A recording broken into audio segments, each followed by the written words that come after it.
Family reunions are supposed to be about reconnecting, sharing food and laughter, and remembering where you come from. But the Thompson family reunion had turned into something else, more like a business convention than a family gathering. Everyone dressed like they were going to a shareholder meeting, and every conversation seemed to revolve around promotions, real estate, and success stories.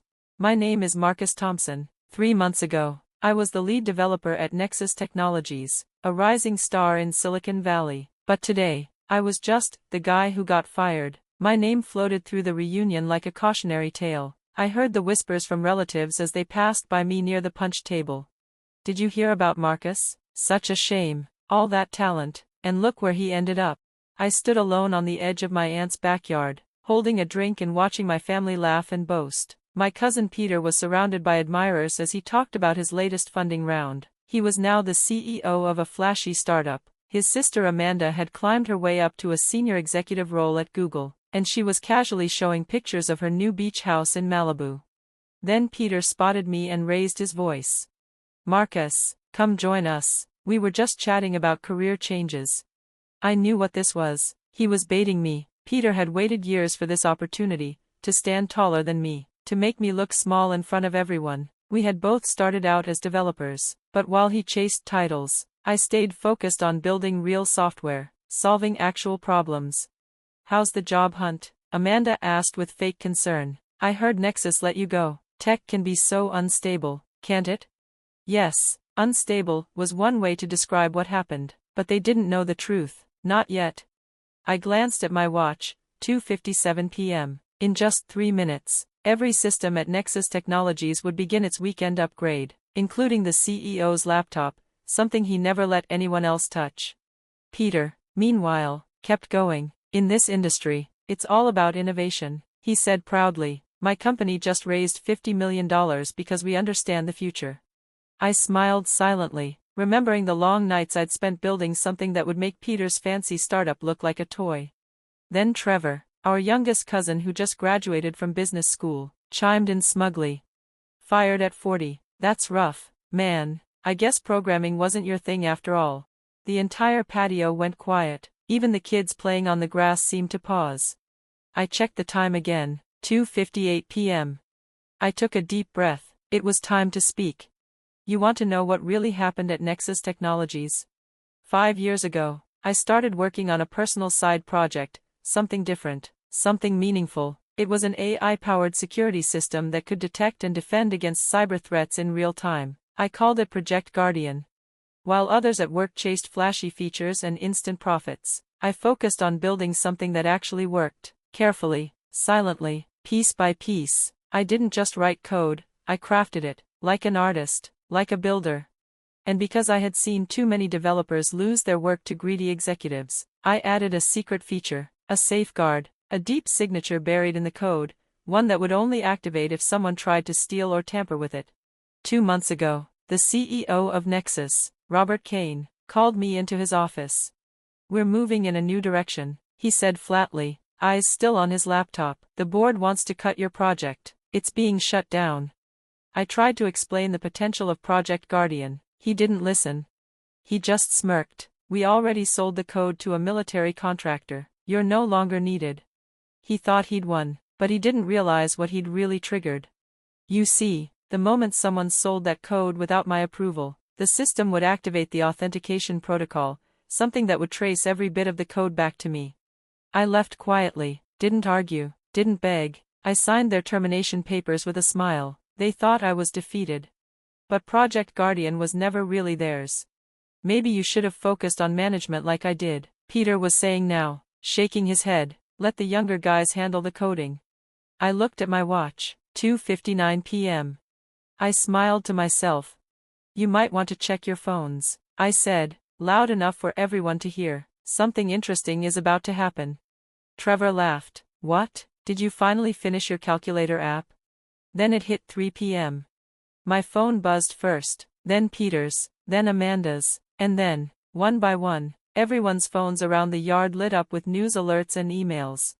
Breaking: Nexus Technologies under federal review after stolen code exposed by internal verification system. Peter's jaw dropped as he read the headline. Amanda's eyes grew wide. "Trevor, for once, had nothing to say. I took another sip of my drink.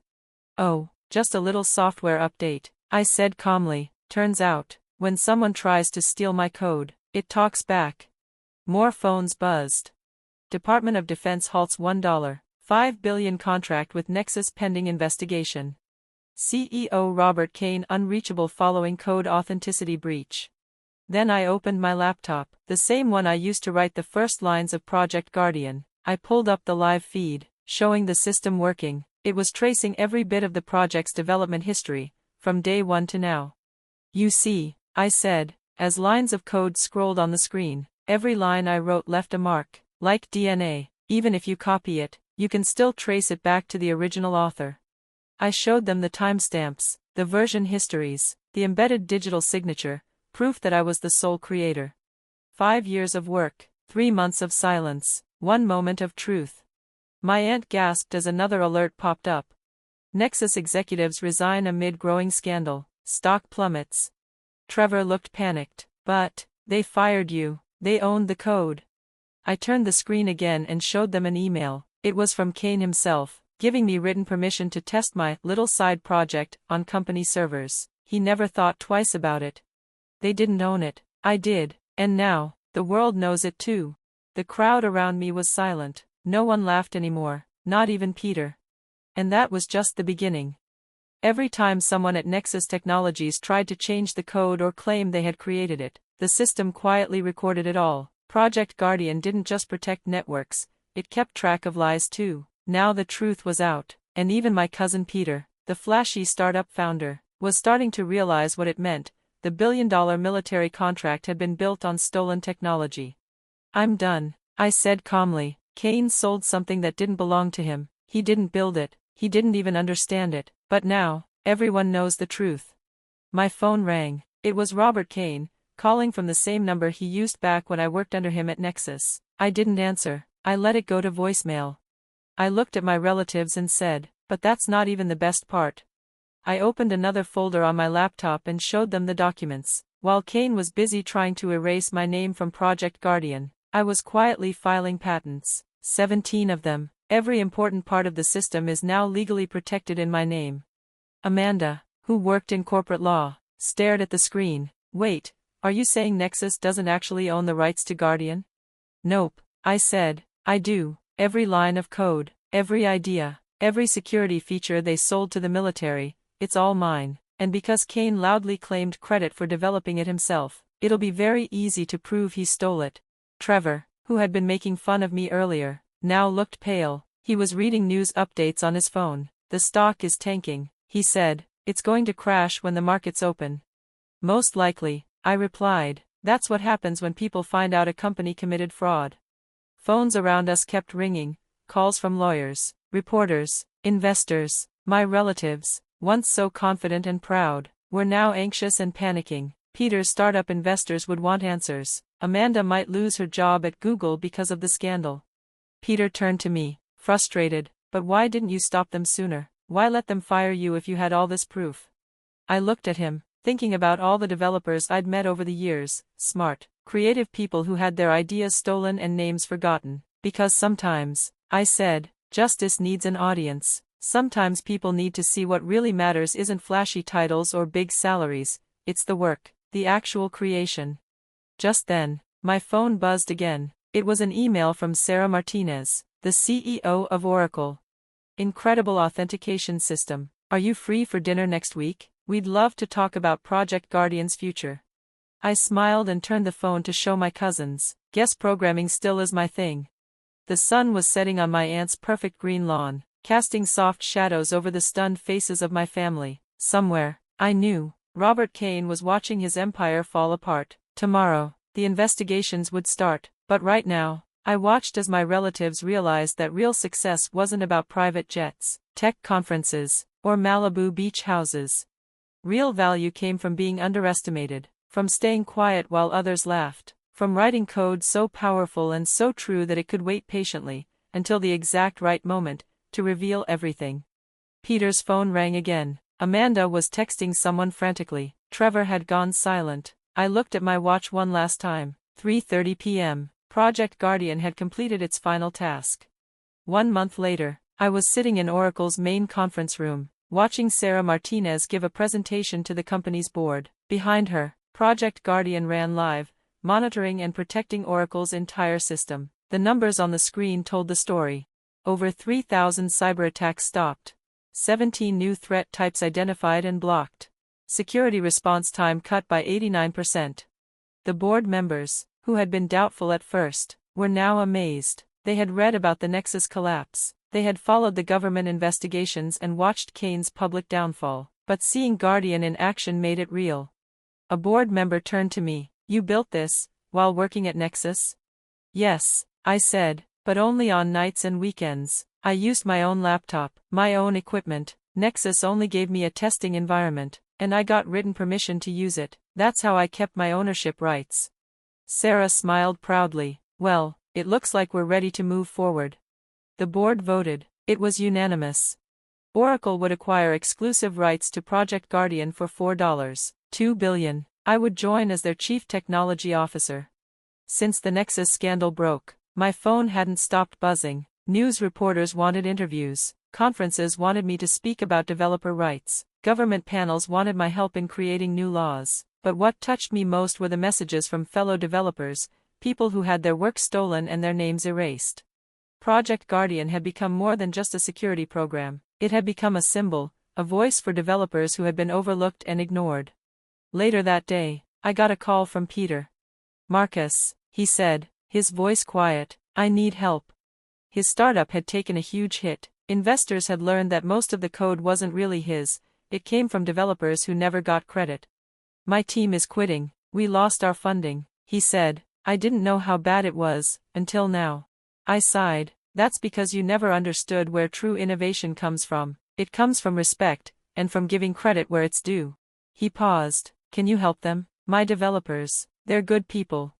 I thought about the next phase of Guardian. "Send me their names," I said. "We're building a new team, and we need people who believe in both code and ethics." That evening, I went by the old Nexus office. It was mostly empty now. The company was collapsing under lawsuits and federal investigations. Kane had been indicted. The military canceled the contract. The board had all resigned. In the parking lot, I ran into Jimmy Chen, a young developer who had always been supportive. "Mr. Thompson, sorry, I mean, Mr. CTO, he said, grinning. "Just Marcus," I replied. "How are you?" "Doing great. After everything that happened, we junior developers got together and made a website. We're sharing our stories, building support, we call it the Guardian Protocol." He showed me the site on his phone. It was full of stories from developers who had been ignored or robbed of credit. They were forming a real movement, fighting for fairness and respect. "You inspired us," he said. I nodded. "Send me the link. I want Oracle's new ethics board to see it." Later that night, I got a text from Amanda. After the scandal, Google asked her to step down while they reviewed her work. She wrote, "Now I understand. You stayed in development because that's where the real power is, not in taking credit, but in building something that matters." Back home, I opened my old laptop, the one where Project Guardian had been born. On the screen, Guardian ran quietly, protecting networks all over the world. But its biggest success wasn't in the numbers, it was in the changes it started. New rules for who gets credit. Stronger protection for developers. A growing voice for those who actually build our digital world. My phone buzzed one last time. It was Trevor. "Starting coding classes next week," he wrote. "Could you mentor me? I want to learn how to build something real." I smiled, thinking about how far I'd come, from the family disappointment to a leader in one of the biggest tech shifts of the decade. Lesson 1: Success isn't about taking credit, it's about doing the work, and protecting what you build. Outside my window, the sun was setting, casting golden light across Silicon Valley. Tomorrow, I'd step into my new role at Oracle. Next week, I'd testify before Congress about protecting developers. Next month, the Guardian Protocol would go global. But tonight, I opened a blank file on my laptop, a fresh idea, waiting to take shape. Because the truth is, every line of code tells a story. And mine? It changed everything.